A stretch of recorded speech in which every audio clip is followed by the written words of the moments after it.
বন্ধুরা, হ্যাপি বৃহস্পতিবার। এই দেখো, আবার আজকে আমাদের বাড়িতে ব্রেকফাস্টে হয়ে গেছে চিজ চিকেন স্যান্ডউইচ। এই যে দেখো বাবু, তোমরা বুঝেছো?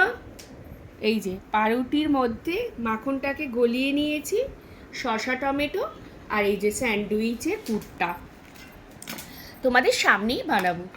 ইজি। এই মাখন পড়ছে কিন্তু,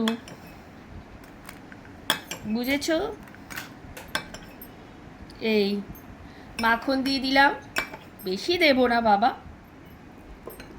এই পুর, বুঝতে পেরেছো? পুরটা দিচ্ছি। এই হয়ে গেল। তোমরা চাইলে দেখো, শসা আর টমেটোটা হচ্ছে অপশনাল, তোমরা দিতে পারো, কিন্তু ভালো লাগে, একটা রিফ্রেশমেন্ট হয়ে যায় মুখটা। এই যে দিয়ে দিলাম, হয়ে গেল। আর এই টমেটোটা উপর দিয়ে, বুঝেছো? হয়ে গেল একটা স্যান্ডউইচ। এবার আরেকটা সেমই প্রসেস। এই আর চামচ দিয়ে নেব না, একটু এইটা দিয়েই ঢেলে দিই, এত আর টাইম নেই। হয়ে গেল।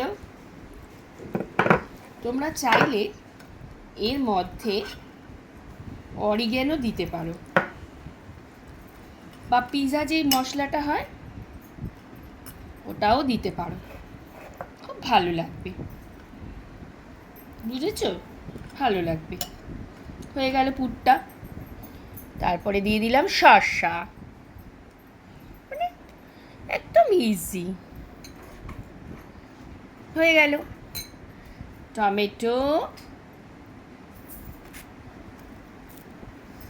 Chicken sandwich ready. আমার বরমশাই খেয়ে বেরোবে, তাড়াহুড়া করছে বাবা, আর আমি ভিডিও করবো না, ভক করে বকে দেবে। একটু হাই বলে দাও তো বন্ধুদের। বাবা হেসেছে, বন্ধুরা হেসেছে।